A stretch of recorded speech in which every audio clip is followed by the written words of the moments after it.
हरे कृष्णा। तो सभी भक्तों का स्वागत है। मंगलाचरण करते हैं।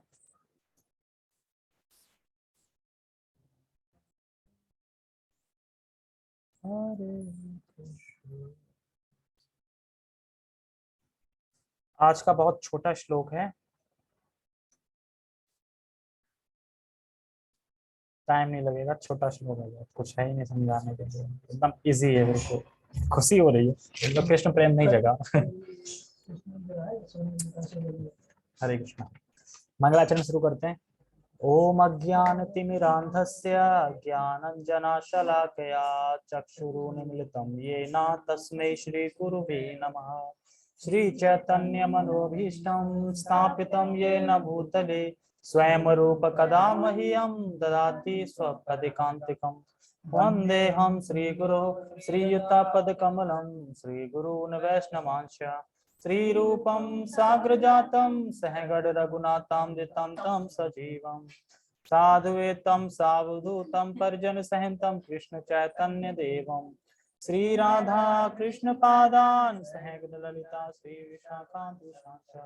हे कृष्ण करुणा सिंधो दीनबंधो जगतपते गोपेश गोपिका कांत राधा कांत नमस्ते। तप्त कांचना गौरांगी राधे वृंदावनेश्वरी वृषभानुसुते देवी प्रणमामि हरिप्रिये।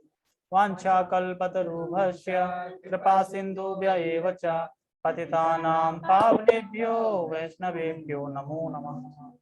जय श्री कृष्णा चैतन्य प्रभु नित्यानंद श्री अद्वैत गदाधर श्रीवासादि गौर भक्तवृंद। हरे कृष्णा कृष्णा कृष्णा हरे हरे हरे राम राम राम हरे हरे। नमो विष्णुपादाय कृष्ण पृष्ठाय भूतले श्रीमते भक्ति वेदांत स्वामिनि नामिने। नमस्ते सारस्वते देवे गौरवाणी प्रचारिणे निर्विशेष शून्यवादी पाश्चात्य देशतारिणे। हरे कृष्णा। ठीक है।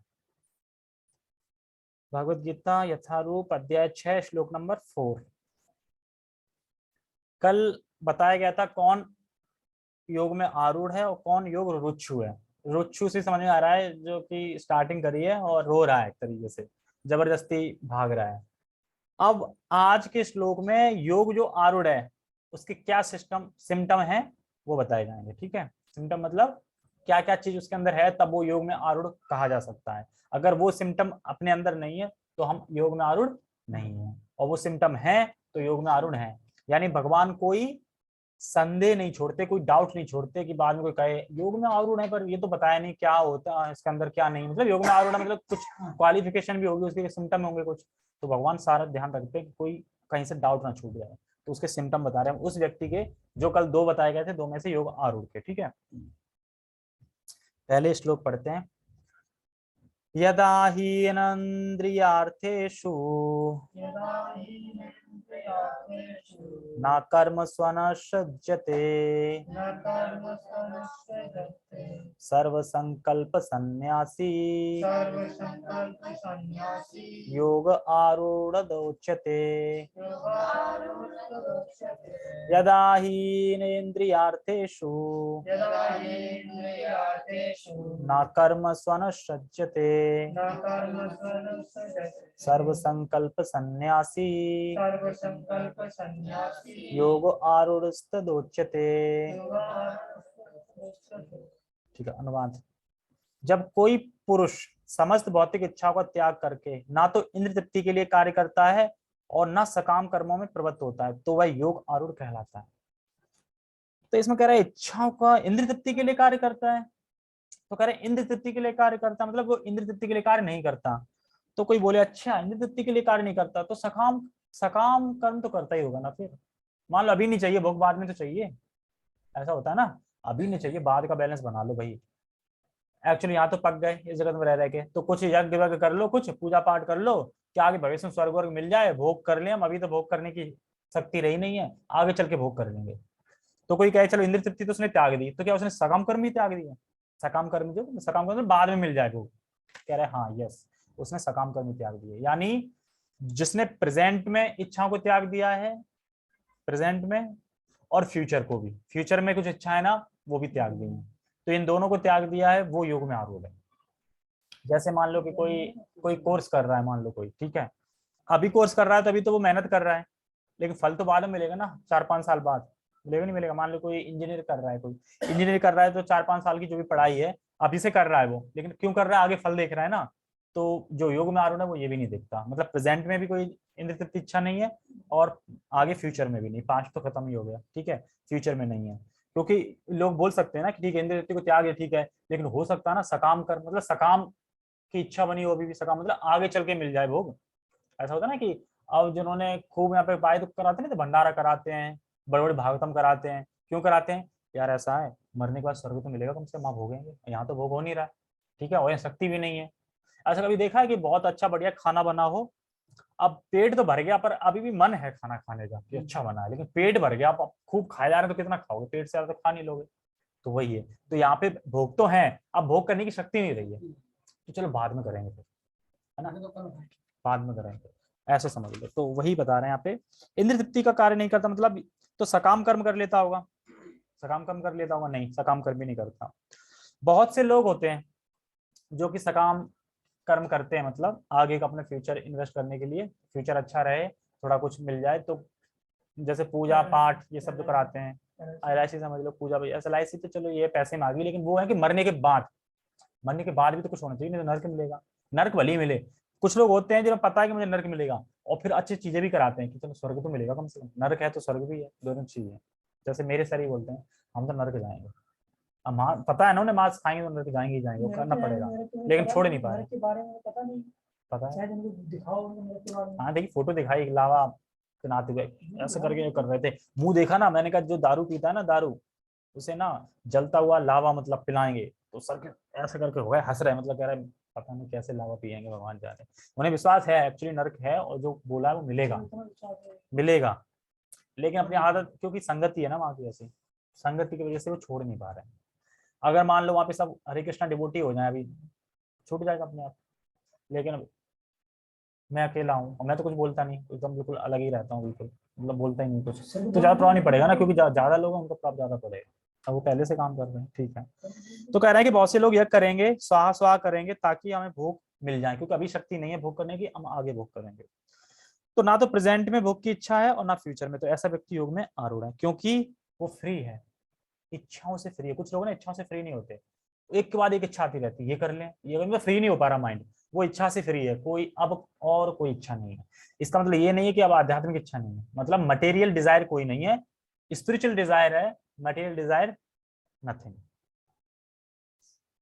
ये क्या है, इच्छिना मीना कौन कर रहा है इसको,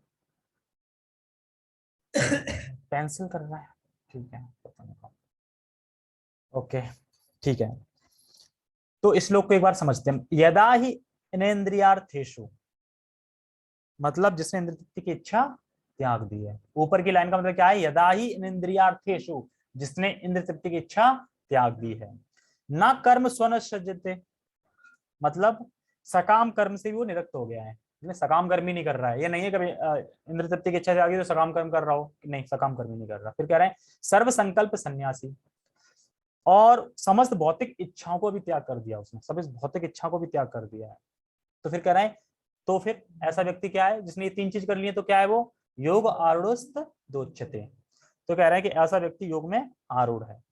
तो ये डेफिनेशन मतलब बता रहे हैं, योग में आरूढ़ है उसकी डेफिनेशन बता रहे हैं कि इसमें 3 चीजें बताई गई हैं। जिसने अपनी मटेरियल जो इच्छाएं उनका परित्याग कर दिया, नंबर 1। दूसरा, इंद्र तृप्ति के लिए कार्य नहीं करता वो, और तीसरा, सकाम कर्म की जो फल की इच्छा है प्रवृत्त नहीं होता, और सकाम कर्म जो कर्म कांड इत्यादि पूजा पाठ ये सब होते हैं उनमें प्रवृत्त निरासक्त रहता है, ठीक है। टेक्स्ट पढ़ लिया मैंने। जब कोई पुरुष समस्त भौतिक इच्छाओं को त्याग करके ना तो इंद्र तृप्ति के लिए कार्य करता है और ना सकाम कर्म प्रवृत्त होता है, तो वही योगारूढ़ है। तो बिल्कुल इजी कुछ मतलब इजी श्लोक है आज का। 3 चीजें हैं, जो ये 3 चीजें हैं वो योग में आरूढ़ है। अगर ये 3 चीज इसमें नहीं है वो क्या है फिर, मतलब योग रुचु कह सकते हैं, जो 3 चीजें नहीं है लेकिन वो अभी अभ्यास कर रहा है, लेकिन जिसमें ये 3 चीज नहीं है उसको फिर कर्म नहीं त्यागने हैं। बताया था ना योग आरूढ़ वाला क्या बताया था, कर्म त्यागने हैं उसको, वो कर्म फिर प्रवृत्त नहीं होता, कर्म नहीं करता वो, ठीक है। कर्म क्यों नहीं करता, इच्छा ही नहीं है, इच्छा होगी तभी तो कर्म करेंगे ना। जैसे कि एग्जाम्पल, मथुरा जा रहे हैं, यहाँ से मथुरा जा रहे हैं, मथुरा जाने की इच्छा नहीं है तो साधन करना पड़ेगा कुछ, इच्छा है जाने की फिर करना पड़ेगा। तो वही है, उसकी इच्छा नहीं कुछ, तो साधन हो गए भौतिक चीजें कोई भी। जब इच्छा नहीं है तो भौतिक कार्य क्यों करेगा, करेगा नहीं कार्य। ठीक है। और जो मतलब जिनमें ये 3 क्वालिफिकेशन नहीं है या 3 सिम्टम नहीं है, ये उसे कार्य करते रहना, उसे बंद नहीं करना। जैसे योग रुच्छु बताया था ना, कार्य करते रहना है और योग का अभ्यास करना है। तो भाई बता रहे हैं कि भगवान कहीं डाउट नहीं छोड़ रहे हैं कि जो योगारूढ़ है, अगर नहीं है यकीन तो चेक कर लो। मतलब इस श्लोक में चेक कर सकते हो योगारूढ़ के सिम्टम क्या है, तो इसीलिए श्लोक बोल रहे हैं भगवान, सिर्फ सिम्टम बताने के लिए। सकाम कर्मों में प्रवृत्त होता है और भौतिक इच्छा होगी तभी तो सकाम कर्म में प्रवृत्त होगा। तो बता रहे हैं सकाम कर्म की वजह से व्यक्ति बहुत मेहनत करता है कि नहीं करता है? कौन सी मेहनत सकाम कर्म करने की, बता, कौन बताएगा? सकाम कर्म के लिए व्यक्ति बहुत मेहनत करता है, मतलब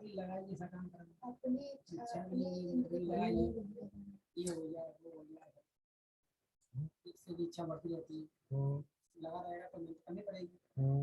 एक से दो मकान बन जाए, एक से दो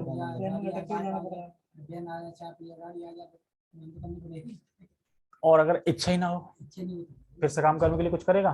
कुछ नहीं करेगा। और सकाम कर्म बोलते हैं कि जो तुरंत मटेरियल करने के लिए स्पिरिचुअल कर्म करेगा। स्पिरिचुअल में आइए किसमें, क्यों कर रहे हैं? ये बात चल रही है अभी ज्ञान वाले चैप्टर की, ध्यान योग चल रहा है ये, इसमें भक्ति नहीं है। लेकिन प्रभुपाद बार बार भक्ति को रखते हैं, जो कृष्ण भावनावित है, किंतु जो कृष्ण भावित है तो आएगा आगे। जो कृष्ण भावित है वो से तो कुछ वो अलग ही है, उसका रूट अलग चल रहा है, वो अलग रूट चल रहा है। ये उसके चल रहा है जो ज्ञान में है, मान लो। अब जो ज्ञान योग से ध्यान योग में पहुंच गया, उसको कर्म करने की क्या जरूरत है? उसे नहीं है ना। लेकिन जो अभी ध्यान योग में नहीं आ पाया, अष्टांग योग में प्रविष्ट नहीं हो पाया, उसे तो कर्म करने पड़ेंगे ना। कर्म करने पड़ेंगे, निरासक्त भाव से कर्म करे या निष्काम कर्म करे।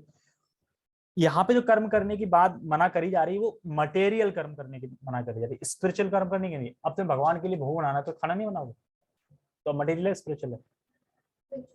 स्पिरिचुअल हुआ ना, आध्यात्मिक तो हुआ। तो उसके लिए तो अभ्यास करना है ना, उसके लिए तो धीरे धीरे शुद्ध होगा तब ये अच्छा जाएगा। तो सकाम कर्म एक ऐसे समझ सकते हैं कि जो अभी फल नहीं चाहिए हमें, बाद में। सकाम कर्म का मतलब ये होता है कि हम जो भी कर रहे हैं वो एक तरह से जमा कर रहे हैं, बाद में हमें सुख मिले, अभी तो हमें भोगने की इच्छा है नहीं, बाद में ऐसे करके। जैसे अभी कोर्स नहीं होता है, जैसे मान लो कोई 5 साल का कोर्स कर रहा है, अभी कुछ मिल रहा है उसे, करंट में खूब मेहनत कर रहा है ना, रात दिन जग रहा है, पढ़ रहा है रात रातों भर, कुछ मिल रहा है नहीं, कब मिलेगा? 5 साल के बाद। 5 साल बाद मिलेगा, तो उसी के लिए तो मेहनत कर रहा है ना। तो ऐसी जो सकाम कर्म में लगे रहते हैं, क्या क्यों मेहनत करते हैं? आगे जोड़ने के लिए, आगे जुड़ जाए। एक वो हो गया बॉडी प्लेटफॉर्म पे, एक हो गया मरने के बाद, कुछ हो गया पूजा पाठ, ये यज्ञ, वो यज्ञ, स्वाहा स्वाहा, ये सब करते हैं, वो उस चीज में आता है। इसमें कुछ पॉइंट है 3-4, वो मैं बता रहा हूँ, फिर तात्पर्य पढ़ेंगे। तात्पर्य में कुछ है नहीं, सीधा पढ़ना ही है खाली। जैसे कि जो योग में आरूढ़ है, तो बताते हैं आत्मा के सुख को, रस का वो अनुभव करने लगता है। जो योग में आरूढ़ है वो आत्मा का जो सुख है और सुख का जो रस है उसको अनुभव करता है। तो वो रस इतना इतना मतलब अमृतमय होता है वो रस, कि उस रस के सामने फिर सारे रस फीके लगते हैं, इसलिए वो छोड़ देता है। कहता है ना, कर्म छोड़ने नहीं पड़ते, कर्म स्वतः छूट जाते हैं। अब कोई कर्म कैसे छोड़ सकता है? बहुत अच्छा टेस्ट मिल गया ना, तभी तो कर्म छूट गए ना अपने आप। कुछ है ना, जैसे मान लो सूखे चावल और चावल खीर मिल जाए, तो चावल तो त्याग दिए ना अपने आप ही, छूट गए ना, कोई दुख तो नहीं हो रहा ना उसके लिए। और अगर खीर नहीं है तो चावल त्यागने में बड़ा दुख होगा, अरे जो था वो भी जा रहा है। ठीक है, ये समझना है।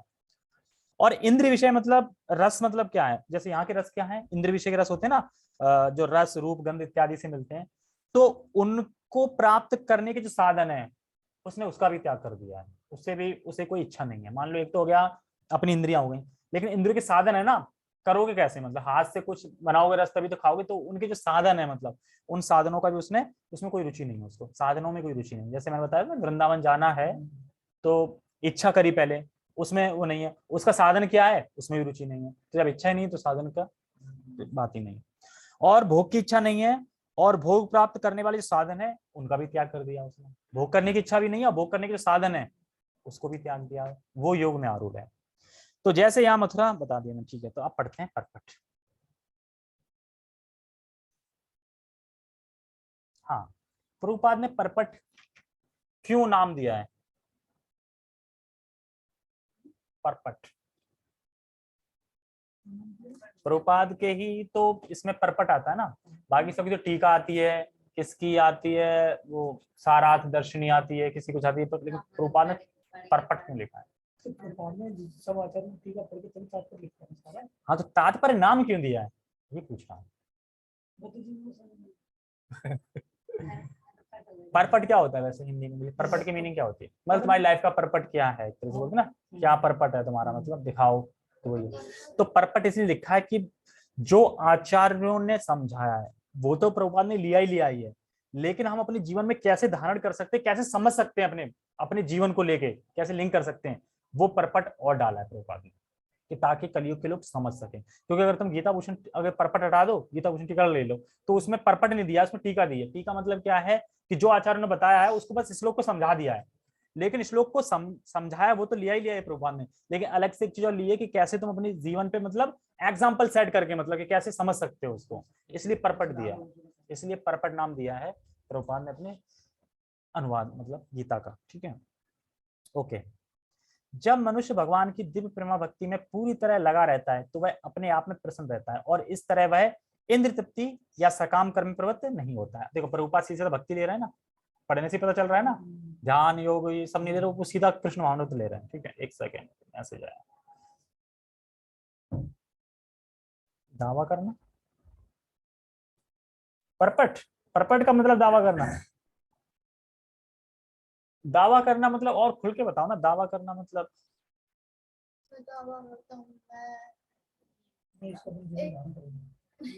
अपने जीवन में धारण करूंगा।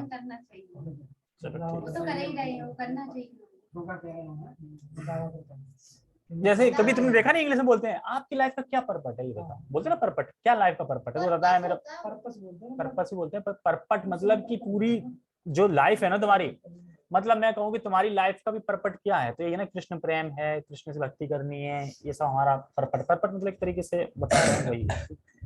ओके आगे पढ़ते हैं। तो देखो प्रभुपाद से भक्ति ले रहे हैं यहाँ पे। ठीक है, तो प्रसन्न रहता है और इस तरह वह इंद्र तृप्ति सकाम कर्म प्रवृत्त नहीं होता। क्यों क्यों क्यों वो प्रवृत्त नहीं होता? क्योंकि वो प्रेमा भक्ति में पूरी तरह लगा रहता है। और जो योग आरूढ़ है, मतलब योग आरूढ़ को भक्ति के रूप में बता रहे हैं प्रभुपाद। जो योग आरूढ़ व्यक्ति है क्या बता रहे हैं? भक्ति के बारे में उसको बता रहे हैं।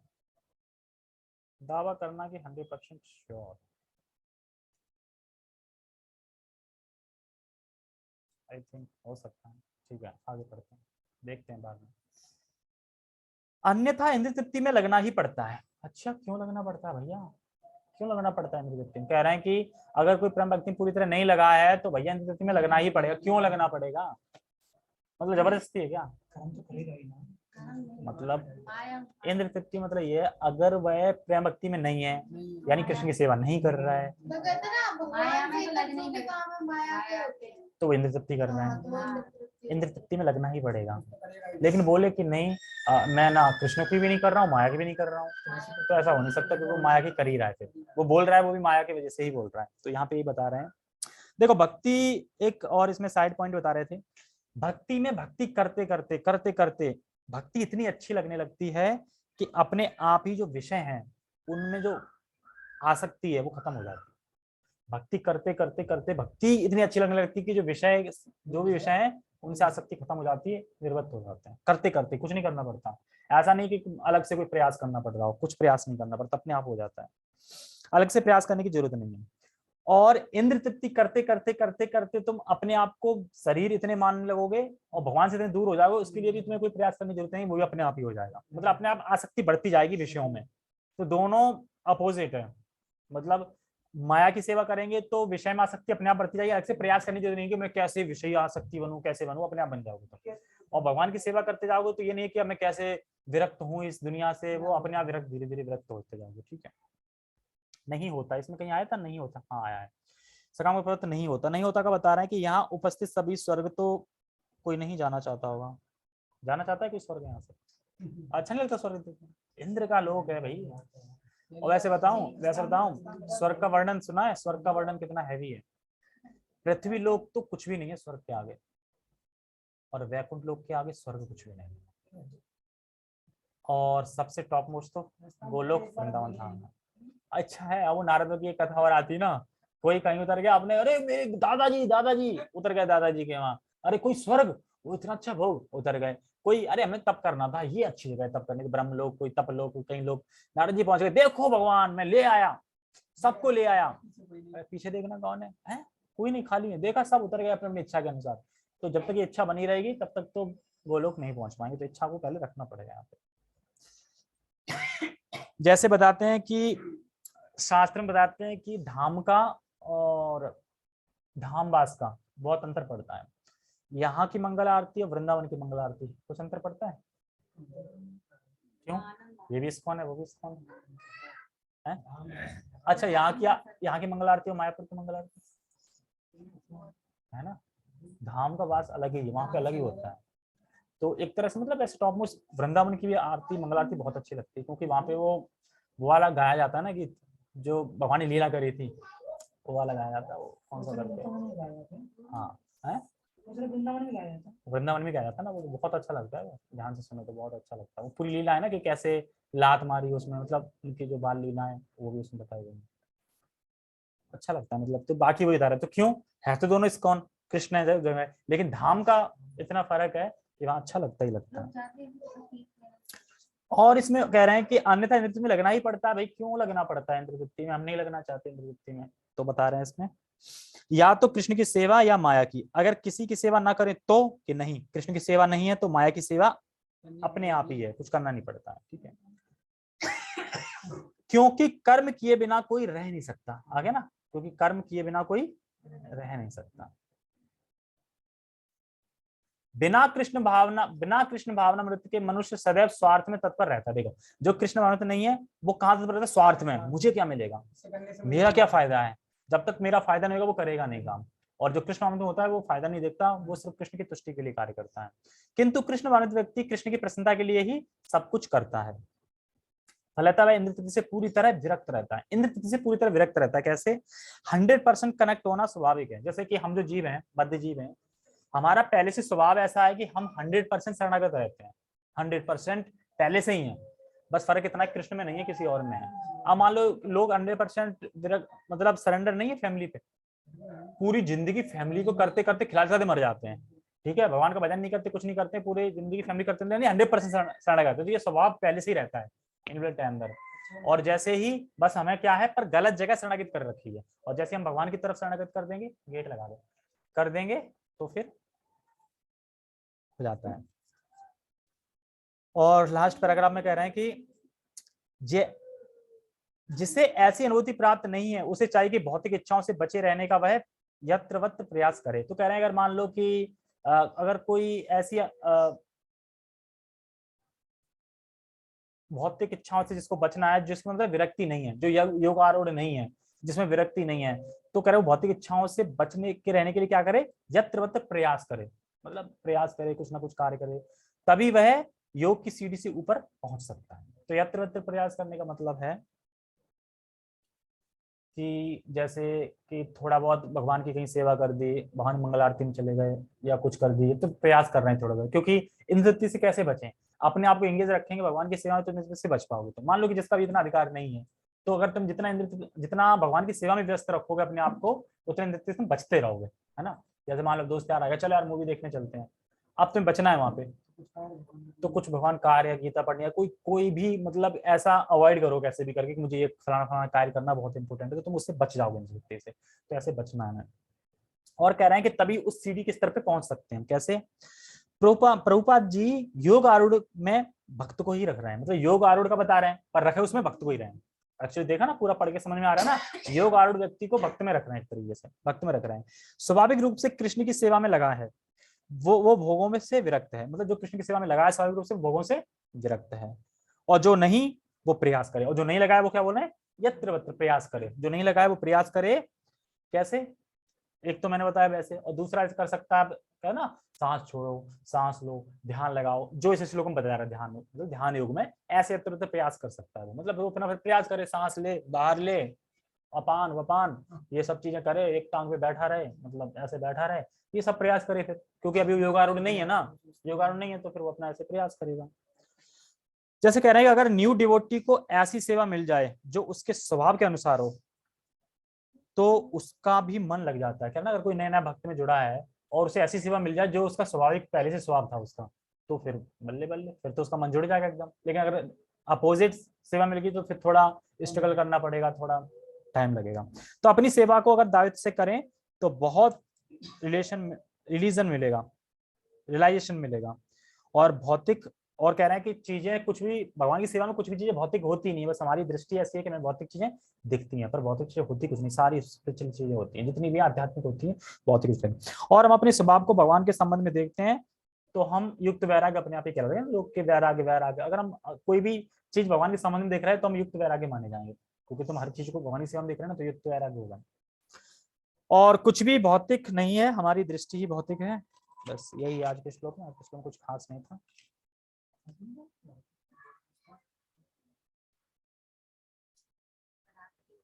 ओके ठीक है फिर। जगत गुरु श्रील प्रभुपाद की जय, श्रीमद् भगवद गीता की जय, निताई निताई गौर प्रणंदे, हरि हरि बोल।